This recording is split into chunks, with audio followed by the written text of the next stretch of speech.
Good morning and happy holidays from Tropic World, South America. My name's Kevin. I've been an animal care specialist here for a couple years now, and I'd like to introduce you to Luigi, one of our Hoffman's two-toed sloths. Right now, he's just getting settled into his morning, having some of his grapes, which are some of his favorite foods.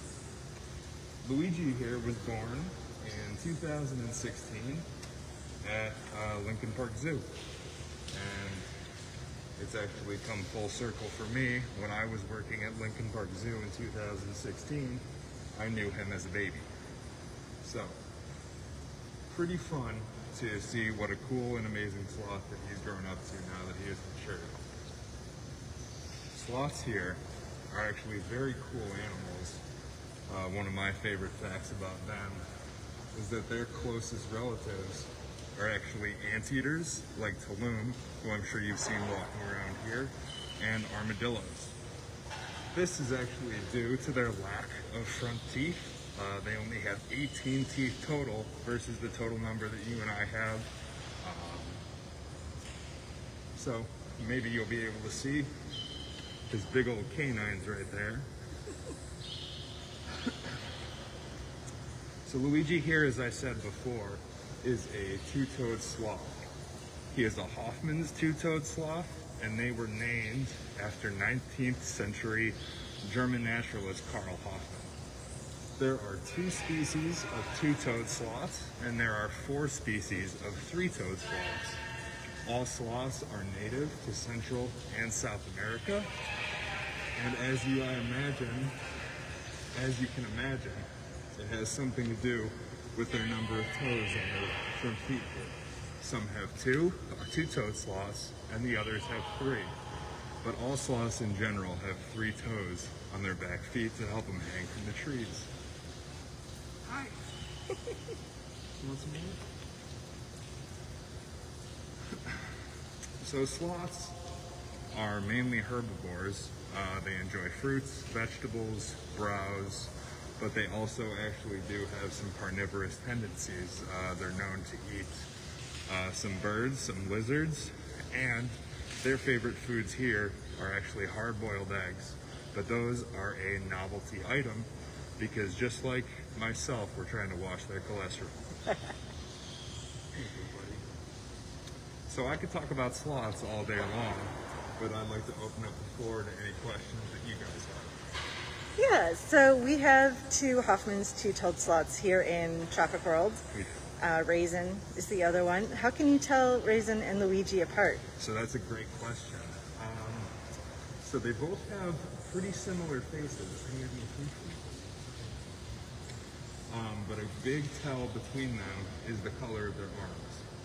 So Luigi here has lighter arms versus Raisin has very dark arms and a little notch in her lip. And that's the way we tell them apart. And are they a breeding pair? They are. So Luigi came here in June on what we call a breeding recommendation. And we are hoping that in the not too distant future, we have a little Raisinette growing.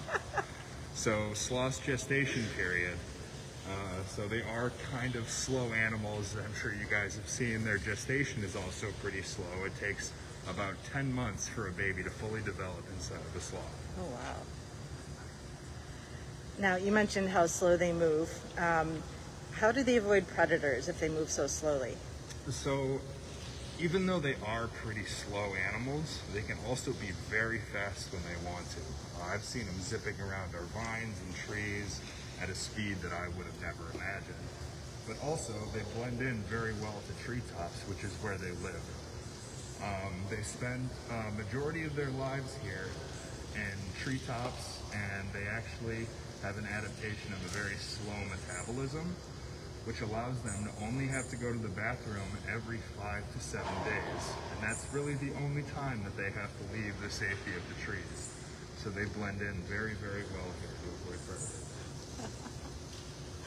Now, we've got holiday magic coming up Thursdays through Sundays, except for Christmas, of course. But will Tropic World be open during holiday magic? We will. The zoo opens at 3 p.m. and we're open until 8:30 tonight. All right, cool. And do you know, hold on, let me scroll back. I had it and then do you know why some have 2 toes versus 3? It's just different genealogies, different breeds, different atmospheres which they were born.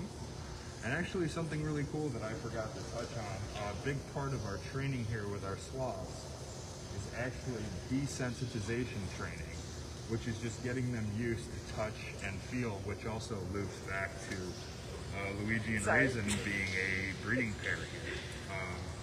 So Raisin, who is asleep up in the vines right now, who you can't see, she's been here for about 7 years.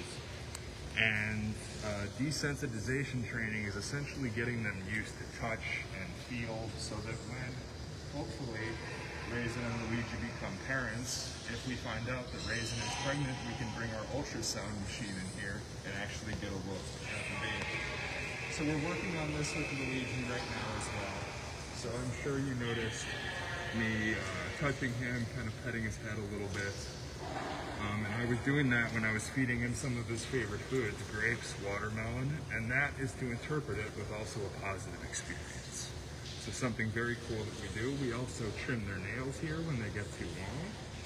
As you can see, he's a bit of a sleepy guy at the moment, but that's something that we are working on with him right now. So getting him used to touch, feel, and just getting him used to our presence here, but also having a good experience at the same time. And do they have any favorite enrichment items? Sleeping. Sleeping? Sleeping is their favorite thing to do. Same, Luigi, same. So we have tried a number of enrichment items with them, but unfortunately they don't really interact much with enrichment. What we do is we give them browse and we give them puzzle feeders to eat in so that they can find creative ways to obtain their diets. So that's going to be about it for this episode of Bringing the Zoo to You. Thank you guys so much for stopping by. From me and Luigi here, happy holidays and have a great rest of your day.